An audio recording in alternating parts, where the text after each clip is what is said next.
मंच पर पधारे हुए थोड़ा थोड़ा ऐसा आपके देखिए, वो सब जरा नीचे कर दीजिए, वो फ्लैग, वो फोटो नीचे उतरो भाई। अरे नीचे उतरो बोले तो क्या है वो, नहीं तो निकाल दो उनको।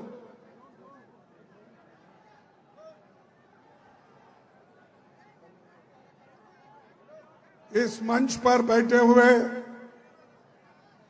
मध्य प्रदेश कांग्रेस कमेटी के अध्यक्ष, आपके चाहते कांग्रेस पार्टी के सीनियर नेता श्री कमलनाथ जी, सीएलपी लीडर गोविंद सिंह जी, श्री दिग्विजय सिंह जी, श्री पुरिया जी, श्री सुरेश पचौरी जी, अरुण यादव जी,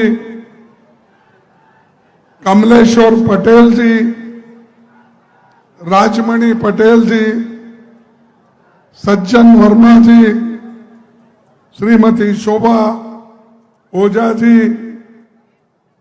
गुरदीप सप्पल, मेरे साथ आए हुए झा जी, जिला अध्यक्ष आनंद अहिरवार जी, शहर अध्यक्ष राजकुमार पचौरी और यहाँ के विधायक और स्थानीय लीडर श्री तरवर लोधी जी, श्री हर्ष यादव जी, सारे एआईसीसी के सदस्यगण, पीसीसी के सभी नेतागण और मीडिया के मेरे दोस्तों, अभी आपने अध्यक्ष जी का तकरीर सुना है। कमलनाथ जी जो कहते हैं वो करके दिखाते हैं, तो इसीलिए उनका नाम नाथ है आखिरी में। कमलनाथ, कमल को मैं छोड़ देता हूं लेकिन नाथ को पकड़ता हूं। नाथ मीन संत। ये नाथ पंथ जितने भी हमारे धर्मों में हो गए वो लोगों की सेवा करने के लिए हो गए, कमल नहीं। कमल सिर्फ वो बीजेपी में है, नाथ हमारे लिए है। तो ये नाथ को आप जिताना है और कांग्रेस पार्टी का नाम रोशन करना है। भाइयों, ये तो जमीन क्रांति वीरों की है और दान वीरों की धरती है, पर इस विशाल जनसभा को देखकर मुझे बहुत खुशी हो गई है। इतना बड़ा जनसागर चुनाव के वक्त आना ये बहुत बड़ी बात है। इसलिए मैं यहाँ सागर के सभी नेताओं को और जनता को, मां बहनों को मैं बधाई देता हूं। बुंदेलखंड इलाका इसकी आन बान और शान के लिए बड़ी मशहूर है, बलिदान की भूमि है।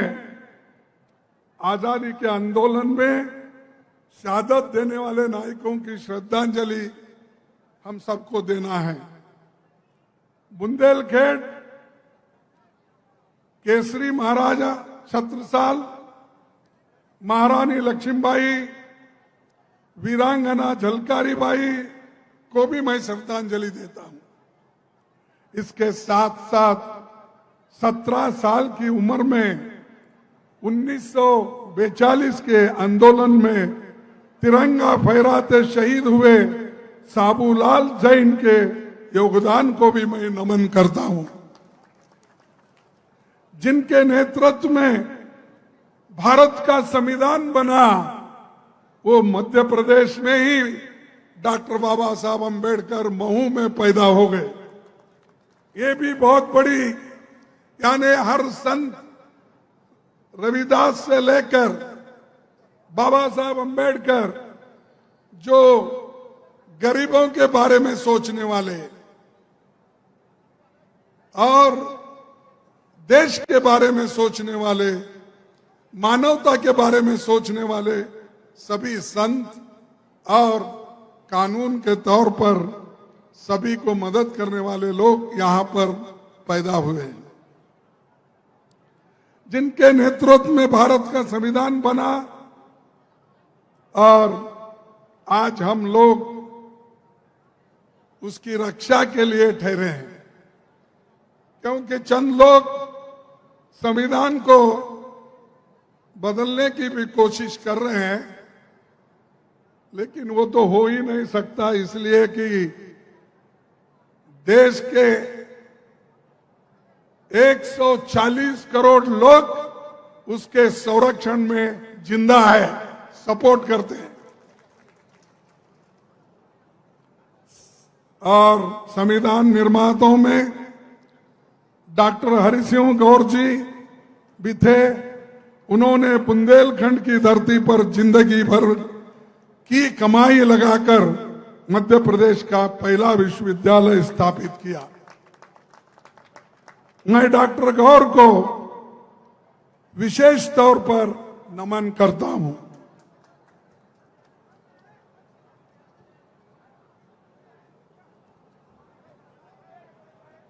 मोदी जी, संत रविदास जी सिर्फ चुनाव में याद आए मोदी जी को। भाई आप 9 साल प्राइम मिनिस्टर है और चौहान भी अब 18 साल से यहां पर हुकूमत कर रहे हैं, लेकिन रविदास के मंदिर बनाने का याद अब आपको आया। क्यों आया? कि चुनाव आ रहे हैं, चुनाव के लिए रविदास जी को याद कर रहे हैं। यहां उनकी कोई स्मृति बनाना या यहां पर उनकी कोई मंदिर बनाना या उनके नाम से कोई एक संस्थान बनाना, यह नहीं था उनका मकसद। उनका मकसद वोट खींचने के लिए, वोट लेने के लिए क्या करना, वो काम मोदी जी हमेशा करते हैं, यहां भी करके गए। भाइयों, मैं ये वायदा करता हूं, अगर मगर नहीं आने वाली ही है पार्टी, मेरी पार्टी की सरकार यहां बनी तो पहला ये होगा, उनके नाम से एक विश्वविद्यालय यहां पर खोला जाएगा। आपके परमिशन से बोल रहा हूं, नहीं तो कल बोलेंगे मेरे परमिशन के खिलाफ कैसा बोले। आपके परमिशन से बोल रहा हूं कि संत रविदास के नाम से यहां विश्वविद्यालय खोला जाएगा। और जो भी अच्छे विचार वालों के स्मरण में, मेमोरी में हम हमेशा कुछ करते आए हैं, चाहे विहार हो, चाहे मंदिर हो, ये सब कर रहे हैं और यहां पर भी हम करके दिखाएंगे। ये वोटों के लिए नहीं, हम जो करते हैं दिल से करते हैं, हम जो करते हैं लोगों के हित के लिए करते हैं। इसीलिए आप ये मत सोचिए कि चौहान ने गेहूं दिया, राशन दिया, वो फलाना दिया, ये कुछ नहीं। अरे सबसे ज्यादा आपको जो फायदेमंद है वो इस देश का संविधान है, वो हमने दिया है। और इन्होंने क्या किया, यहां पर तो मंदिर बनाने का वायदा किया, लेकिन दिल्ली में ये 14 अगस्त 2019 में वहां जो रविदास जी की मंदिर थी, इन्होंने बुलडोजर लगा के उसको तोड़ दिया। ये लीजिए, मैं दे देता हूं क्योंकि सबूत मांगते हैं ना, ये टाइम्स ऑफ इंडिया का ये है, ये ले लीजिए सबूत के तौर पर, आप देख लीजिए। यानी ये लोग ऐसे हैं कि मुख में राम बगल में छुरी, मुख से तो बोलते हैं रविदास जी, बाबा साहब, सभी का नाम लेते हैं, लेकिन वो किसी मकसद से लेते हैं। और एक मैं आपसे कहना चाहता हूं, कभी रविदास जी ने ये नहीं कहा, वो कहते थे किसी की पूजा इसलिए ना करो कि वो बड़े पद पर है। वो ऐसी व्यवस्था चाहते थे जहां कोई भी भूखा न रहे और छुआछूत का भाव न हो। ये रविदास का है। और उन्होंने ये भी कहा, ऐसा चाहूं राज में, ऐसा चाहूं राज में मिले सबनों को अन्न, मिले सबन को अन्न, छोटे बड़े सब राम, छोटे बड़े सब सम बसे, रविदास रहे प्रसन्न। तो ये रविदास का कहना है, कोई सिर्फ पूजा करने से सब कुछ होता है नहीं, लेकिन मैं चाहता हूं, उन्होंने कहा सबको मिले अन्न खाने के लिए, पेट भरने के लिए, सबको सम्मान मिले, और उसी से रविदास प्रसन्न होते हैं और किसी से नहीं। तो ये रविदास जी का कहना है। लेकिन ये लोग, जैसा कि अभी हमारे कमलनाथ जी ने कहा कि भाई यहां पर नंबर 1 बहुत से चीजों पे है, वो मैं दोहराना नहीं चाहता। और लड्डा जी नहीं, सॉरी, हमारे शाह आए थे शायद यहां पर, और उन्होंने आकर हमको 53 साल का रिपोर्ट मांगा है। मैं 53 साल का रिपोर्ट देता हूं, हमने क्या किया, मेरे पास है आंकड़े, मैं बाद में बताऊंगा आपको, थोड़ा सा आप समय दीजिए मुझे।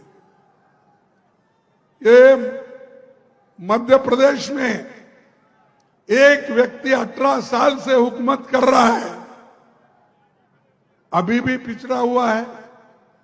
अरे तुम 30, अब मोदी जी 13.5 साल गुजरात में हुकूमत किए, और यहां पर दिल्ली में आकर अब 10 साल होने आ रहे हैं, तो कितने हो गए? 24 साल, 24.5 साल हो गए। 24.5 साल, यानी कांग्रेस को कहते हैं 53 साल करे हो, उसका आधा तो मोदी किया। लेकिन क्या किया? जाओ गुजरात में, बच्चे आज जो पौष्टिक आहार के लिए कमजोर है, वहां सबसे पिछड़ा हुआ अगर राज्य है पौष्टिक आहार में, वो गुजरात में है। वो क्या यहां आकर मध्य प्रदेश में कहेंगे? और उनका चेला चौहान यहां पर क्या कहेगा? अरे आप कुछ कर नहीं सकते तो दूसरों पर उंगली उठाते हो। हमने जो किया वो सबके सामने है।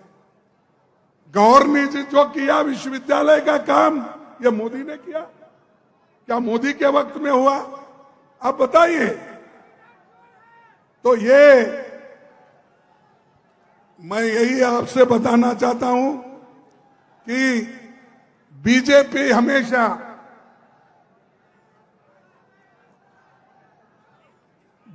हमेशा जनादेश का अपमान करती है। देखिए, मध्य प्रदेश हम जीते, हमारी बहुमत थी, हमारे मुख्यमंत्री कमलनाथ जी थे, सारे मंत्रीगण भी है, दिग्विजय सिंह जी भी है, गोविंद सिंह जी भी है, बहुत सारे नेता यहां पर बैठे हुए हैं। अरे हम जीता, लोकतंत्र के उसूलों के अनुसार मध्य प्रदेश कांग्रेस जीता, लेकिन उसको छीन लिया किसने? किसने छीना? और लोकतंत्र की बात करते हो आप, एक तरफ कहते हो हम बहुत स्वच्छ और इतनी अच्छी छवि रख के हम पॉलिटिक्स करते, एक तरफ कहते हो, दूसरी तरफ पैसे दे देकर खरीद कर लोगों को पावर का, यानी उनको डरा के, किसी को ईडी का धमका, किसी को सीबीआई का, किसी को विजिलेंस का, वो सब कुछ नहीं मिला तो लोगों में फूट डाल के, दंगे करके वो लोग आज हुकूमत बनाए हैं। यहां पर जो हुकूमत बनी वो नाजायज हुकूमत है, लीगल नहीं है, ये इलीगल गवर्नमेंट है। लोग उनको चाहकर यहां नहीं बिठाए, हमारे एमएलए को चोरी करके लेके गए, क्योंकि देश है और दुनिया में ऐसा होता है, अच्छे लोग भी होते हैं, चोर लोग भी होते हैं, इसीलिए वो चोर शब्द आया है डिक्शनरी में जो चोर शब्द आया है वो भी यानी अच्छों के साथ बुरे लोग भी हैं।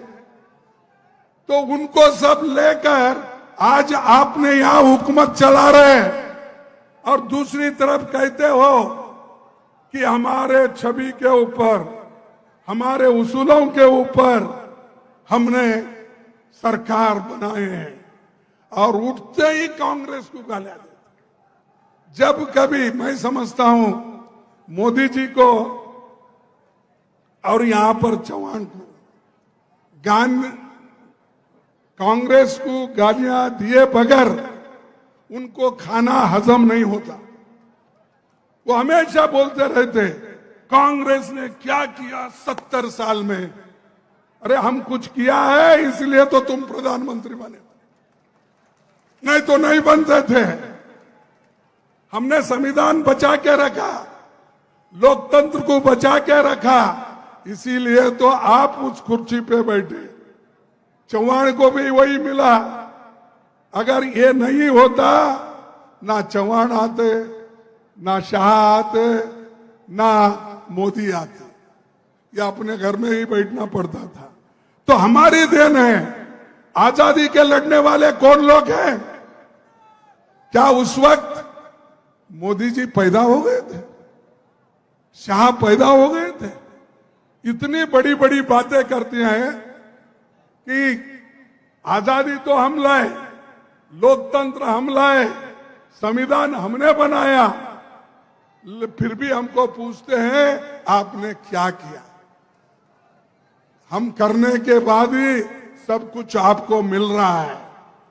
तो भाइयों, आप किया है, क्योंकि अच्छे अच्छे लोगों को पकड़ के ईडी का आपने डर दिखा के अपनी सरकारें बना ली। जैसा मध्य प्रदेश में सरकार बना, वैसा ही कर्नाटक में भी बना ली।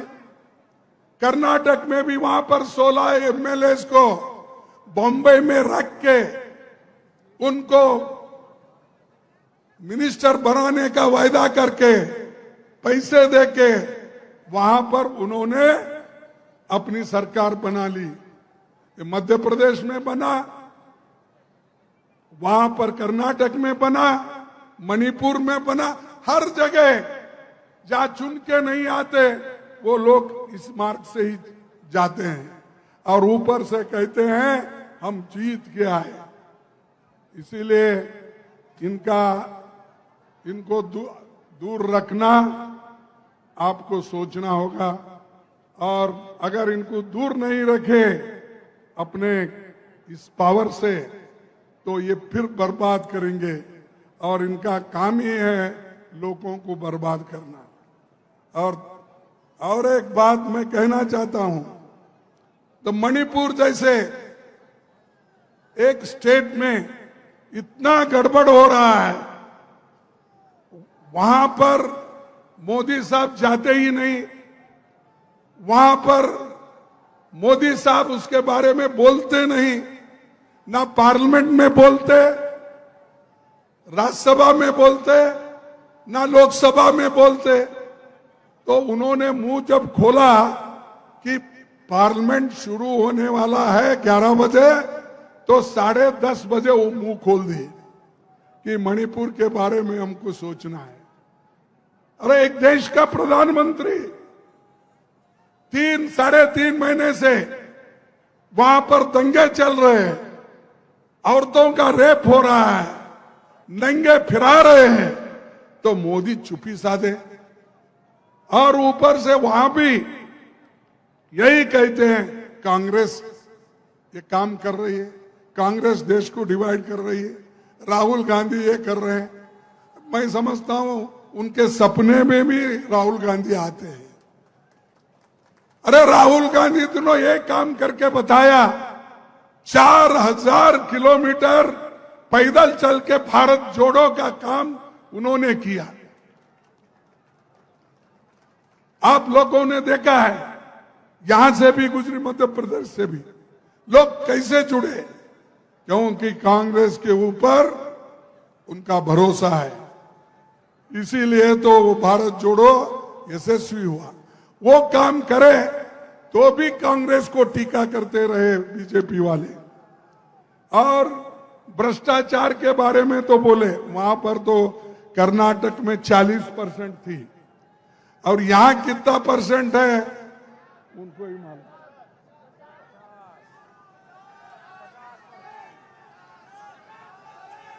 कितना? देखो, हम तो 40% को हटा दिए, अब कमलनाथ जी आप 50% वालों को धक्का देना है, हटाना है। और सभी लोग आप बोलेंगे भाई वो कमलनाथ जी को ही बोले, खड़गे साहब हमारे को नहीं बोले, बोलेंगे। तो आपको ही बोल रहा हूं, आपकी शक्ति उनके पीछे रहना चाहिए या साथ में रहना चाहिए।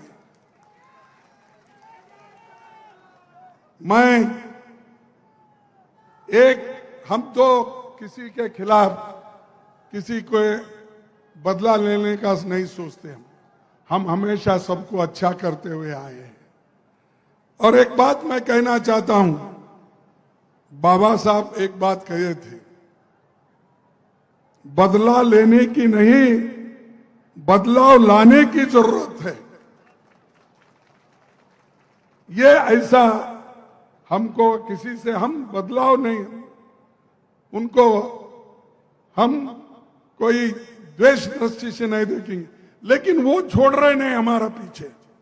द्वेष के साथ हमारे लोगों को सताना, हमारे लोगों को बर्बाद करना, उनको जेलों में भेजना, ये काम वो कर रहे हैं। लेकिन वो खुद ब खुद आप उनको सिखाएंगे, और जब नवंबर में हमारी सरकार आएगी तब कुछ फिर उनको भी ये मुश्किल होगा, अरे हमने तो इतने सताया, हमारा क्या होगा बोल के वो लोग शायद यहां छोड़कर दिल्ली गिल्ली या बम्बई जाके बैठेंगे, क्योंकि उनको भी डर होता।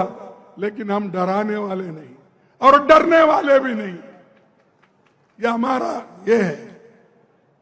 और दूसरी चीज, आज मध्य प्रदेश को बदनाम करने की काम यहां के बीजेपी और चीफ मिनिस्टर कर रहे हैं। बहुत से घटनाएं यहां पर घड़ी, और मुझे भी मालूम है कि कौन क्या करता, क्योंकि मैं 27 साल मिनिस्टर रहा, 10 साल अपोजिशन लीडर रहा, 4 साल कांग्रेस अध्यक्ष रहा, मैं ब्लॉक कांग्रेस कमेटी से यहां तक आया हूं। वो सोनिया गांधी जी का और राहुल गांधी जी का मेरे पर मेहरबानी है। और आपने वोट दिया, चुन के लाया, इसीलिए यहां पर ठहरा हूं अपनी बात रखने के लिए। और बुंदेलखंड पैकेज, इसके लिए राहुल गांधी कोशिश किए। कोशिश करने के बाद उस पैकेज को किस ढंग से उसका उपयोग होना था, ये बीजेपी सरकार नहीं करी, और नहीं करने के वजह से और भी थोड़ा पीछे गए। और पैकेज जब देते हैं, अरे उसको ठीक ढंग से लागू करना यहां काम उनका है। और जो दिया हुआ पैसा भी अगर ठीक ढंग से खर्च नहीं होता तो ये समझिए कि इनको लोगों के हिफाजत में, लोगों के भलाई में उनको कोई आशा नहीं है। तो इसलिए भाइयों, मैं यही आपसे गुजारिश करने के लिए यहां पर आया हूं। ये जो अंधेरी नगरी चौपट राजा है यहां, इसमें आज कैश राज है, कमीशन राज है, घोटाला राज है, लूटपाट,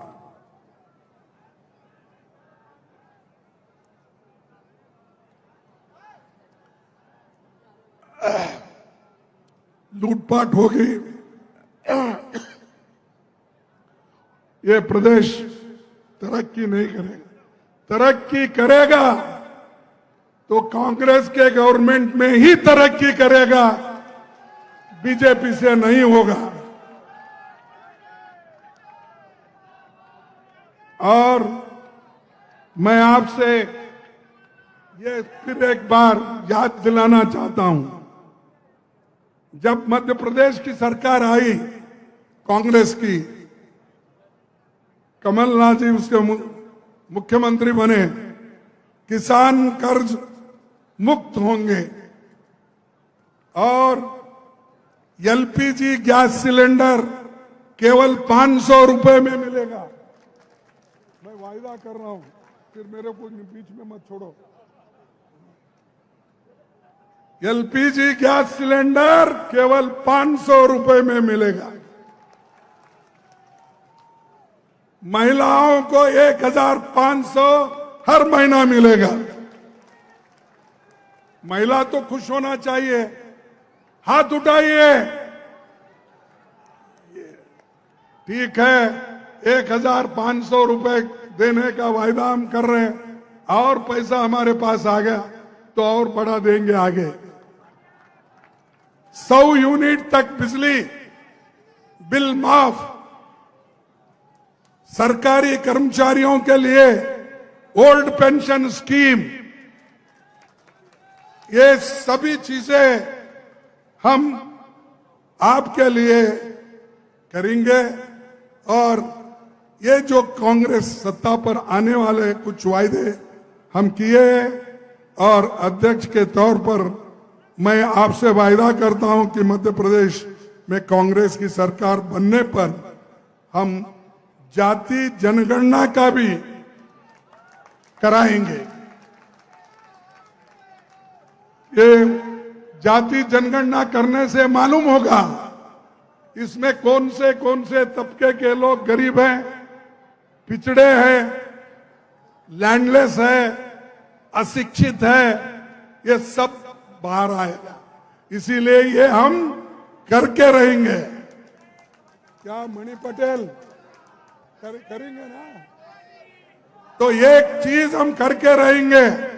इसीलिए तो हम यहां पर एक बैकवर्ड क्लास के नौजवान को वर्किंग कमेटी मेंबर बनाए। पहले जो वर्किंग कमेटी में सिर्फ एक बैकवर्ड का आदमी था, इस बार हमने 6 बैकवर्ड क्लासेस के लोगों को वर्किंग कमेटी में ली। शेड्यूल कास्ट के सिर्फ 3 थे, इस बार हमने फिर 5 किया है। यानी जो सोनिया जी वायदा किए थे, राहुल जी वायदा किए थे, उसको निभाने का काम मैंने किया है आपके दुआ से, तो ये करते रहेंगे। पार्टी के लिए हम जो करना है वो करते हैं। और होम मिनिस्टर अमित शाह ने 20 अगस्त को मध्य प्रदेश का 20 सालों का रिपोर्ट कार्ड जारी करके बहुत कुछ कहा यहाँ पर, और उन्होंने कहते कहते यही कहा, मैं 20 साल का कार्ड दे रहा हूं, रिपोर्ट कार्ड, और आप 53 साल का कार्ड दो, उन्होंने कहा। ठीक है, 30 साल का एक बार मैं आपको बताऊंगा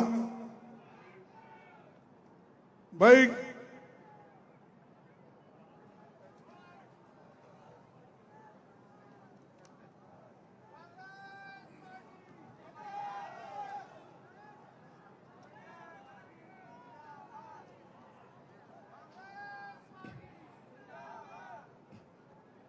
ये तो मैं आपको रिपोर्ट कार्ड दूंगा। मध्य प्रदेश में आप लोगों से जानना चाहूंगा, भिलाई स्टील प्लांट जब मध्य प्रदेश और झारखंड मिलके था, सॉरी छत्तीसगढ़ मिलके था, तो भिलाई स्टील प्लांट किसने किया? ये रिपोर्ट उसको दे दो। इंदिरा सागर डैम किसने बनाया? फिर ये भी रिपोर्ट उसको करो। आईआईटी इंदौर, आईआईएम इंदौर किसने बनाया? एम्स भोपाल किसने बनाया? Maulana Azad national institute of technology किसने बनाया?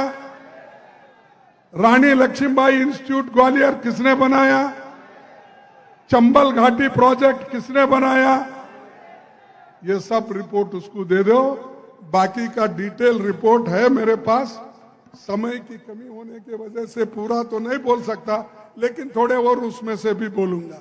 अरे ये मेरे बड़ा बड़ा रिपोर्ट है, लोगों की जिंदगी बनाने का, लोगों को एम्प्लॉयमेंट देने का, लोगों को बुद्धिजीवी बनाने का, ये हमारा काम है। हम सिर्फ आकर तकरीर करके जाने वाले नहीं हैं।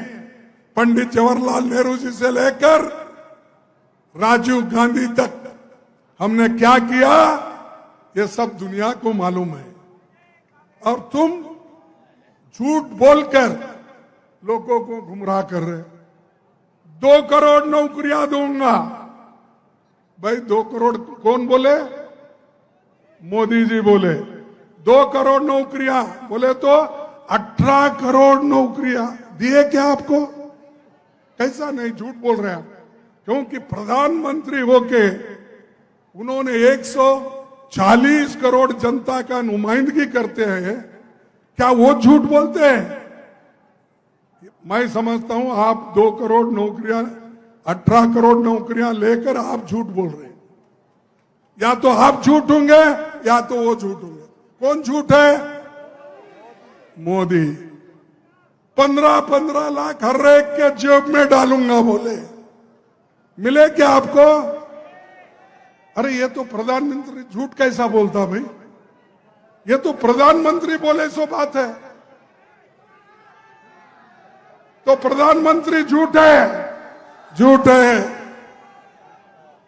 और किसानों का दाम, अरे गप बैठो भाई, तुम क्या वो खुद ही दिखाते हैं अपने, उसीलिए तुम बोलने की जरूरत ही नहीं। 2 और उन्होंने वहां किसानों का दुगना दाम मैं करूंगा, आमदनी दुगनी करूंगा। किसानों की आमदनी दुगनी हो गई है। अरे जोर से बोलो या मत बोलो, दुगनी नहीं हुई। ये किसने बोला था? मोदी ने बोला था। ये सच है झूठ है? झूठ है। फिर ऐसे को मध्य प्रदेश में वोट मिलेगा? और ये इसके अलावा बहुत से चीजें ऐसे ही झूठ बोल बोलकर उन्होंने वोट लिए हैं, लेकिन अब इस बार वो झूठ नहीं बोल सकते, लोग झूठ सुन नहीं सकते। और मध्य प्रदेश के लोग, यानी ये तो हमारा ये हार्ट है, आत्मा है, क्योंकि ये मध्य प्रदेश बीच में है। उधर कन्याकुमारी से लेकर कश्मीर तक जाएंगे तो ये बीच में का है। तो इसीलिए मैं आपसे यही निवेदन करता हूं कि जो लोग झूठ बोलते हैं उनके साथ मत जाइए, उनके झांसे में मत आइए। भाइयों, और एक बात मैं आपको बताना चाहूंगा कि मध्य प्रदेश में 18 साल के बीजेपी के मिसरूल के बाद कांग्रेस सरकार कमलनाथ जी के नेतृत्व में बनी। उसने गरीब और कमजोर तबकों को, किसानों को और हर क्षेत्र के लिए काम किया। 27 लाख किसानों का कर्ज माफ किया। 27 लाख किसानों का कर्ज, अरे आपके मुंह से नहीं आ रहा, कर्ज तो माफ कर लिए। ओबीसी को 27% आरक्षण दिया नहीं। उसके बाद 100 यूनिट बिजली का उन्होंने 100 रुपए में दिया। बुजुर्ग, विकलांग, दूसरी श्रेणी के पेंशन में 4 गुना बढ़ोतरी किया। कन्या विवाह राशि को 51,000 रुपए दिया। युवाओं को रोजगार और निवेशन पर उन्होंने जोर लगाया। और अमित शाह जी से पूछना चाहता हूं, आदिवासी युवक के मुंह पर पेशाब करने वाला किस पार्टी का आदमी है? अरे यहां पर आदिवासियों को, अस्पृश्यों को, शेड्यूल कास्ट की हिफाजत नहीं कर सकते, उसके मुंह में बीजेपी का आदमी अगर अपना मूत्र डालता है, ये लोग उसको पवित्र करने के लिए उसका पैर धोते हैं। अरे पैर धोने से उसके मुंह में जो मूत्र गया वो बाहर आता है? उसको जो आपने इंसल्ट किया, उसका स्वाभिमान को धक्का लगाया, ऐसे शाह है मोदी की जो कहना है। और चौहान जो उसके पैर धो के पूजा करते हैं, अच्छा टावेल की वेल ला के उसको साफ करते हैं, अब टीवी में देखा होगा। और ऐसे लोग हुकूमत को संभालने के बजाय यहां पर ऐसे हरकतें होते रहती है, लेकिन उधर ध्यान नहीं देते। तो मैं दोस्तों आपसे यही कहूंगा, दलितों के मकान यहां टूट गए और बहुत से जमीन उनके निकल चले हैं। तो आप लोग, एक ही बात मैं कहना चाहता हूं कि आप सभी मिलके एक होकर, सबसे ज्यादा यहां पर गरीबी है, बेरोजगारी है और ये सब कुछ है, इसको निकालना होगा। तो कांग्रेस पार्टी ही कुछ कर सकती है। महंगाई इतना है कि उसको कोई नहीं, उधर ध्यान नहीं दे रहे। अनएम्प्लॉयमेंट, महंगाई, ये सब चीजें हैं। मैं आपको बताऊंगा कि टोमेटो 2024 में सिर्फ 2014 में 15 था, अब 72 रुपए हो गया, यानी 380% बढ़ गया। एलपीजी सिलेंडर 166% बढ़ गया। तुअर दाल, अरहर दाल बोलते हैं आप, वो 129% बढ़ गया। वनस्पति 110, हमारे जमाने में 62 था। उसी राइस 80% हो गया, हमारे जमाने में 20 था। सनफ्लावर 79, आज उससे भी ज्यादा 71%। तो ये रिपोर्ट है मेरे पास। आपके जमाने में क्या हुआ, हमारे जमाने में क्या था, ये सब है। शाह साहब अपने एजेंटों के थ्रू कोई तो है यहाँ पर के सीबीआई के लोग उनके बैठे हुए रहते, उधर आईबी के लोग बैठे हुए, लिख लेके वो शाह जी को बताओ ये रिपोर्ट कार्ड खरगे साहब ने सागर में दिया है।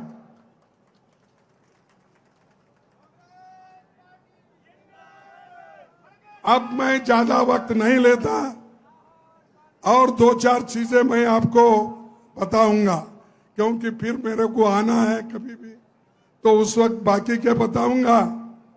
तो बार बार वो जो कहते हैं उसी लिए मैं यहां पर बोलने के लिए ठहरा था। आजादी के पहले लिटरेसी रेट यानी लिखना पढ़ना क्या था, देखो 18% था, 18.3 था 1951 के पहले। आज क्या है, 13-14 में 74% हुआ।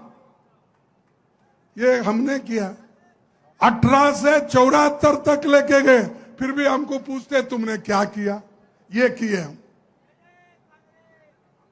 उसके बाद जो छोटे बच्चे 1000 को 165 मरते थे, लेकिन उसको हमने घटाकर 13-14 में 38 हो गए। और महिलाएं सिर्फ 7% महिलाएं पढ़ी लिखी थी, लेकिन हमारे जमाने में 13-14 में 65% हमने किया। फिर भी हमको पूछते क्या किए, ये किए, पढ़ाने का काम किए, पौष्टिक आहार का काम किए, और लाइफ 32 साल की एवरेज उम्र थी उस वक्त। मरने वालों की संख्या ज्यादा थी और 32 साल एवरेज लाइफ था। तो आज 13-14 में 70 साल बना। ये सब देखते नहीं क्या शाह और मोदी? फिर भी हमको पूछते हैं तुमने 70 साल में क्या किया। अब 53 साल को आए, पहले 70 बोलते थे, अब 53 साल में क्या किया, ये सब हमने किया है। और इसीलिए मैं, चाहे वो प्राइमरी स्कूल्स हो, हाई स्कूल्स हो, सब सेंटर्स हो, बहुत से काम हमारे हैं। मैं और एक मीटिंग में बताऊंगा, इन लोगों को बड़े बड़े काम करने का तो आदि नहीं है, सिर्फ झगड़ा लगाना और लोगों को झूठ बोलना, ये उनका काम है। इसलिए दोस्तों, मैं भी एक शायर बोल के खत्म करता हूं। जीतूंगा मैं, ये खुद से वायदा करो। जीतूंगा मैं, ये खुद से वादा करो। जितना सोचते हो कोशिश उससे भी ज्यादा करो।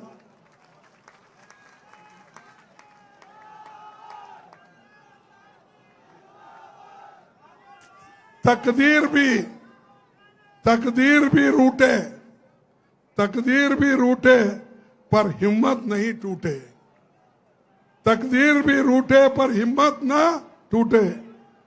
मजबूत इतना अपना इरादा करो।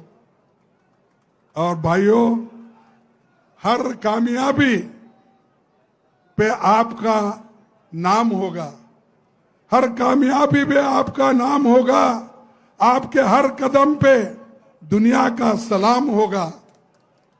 मुश्किलों का सामना हिम्मत से करना, मुश्किलों का सामना हिम्मत से करना, तो देखना एक दिन वक्त भी आपका गुलाम होगा। धन्यवाद। जय हिंद, जय हिंद, जय हिंद।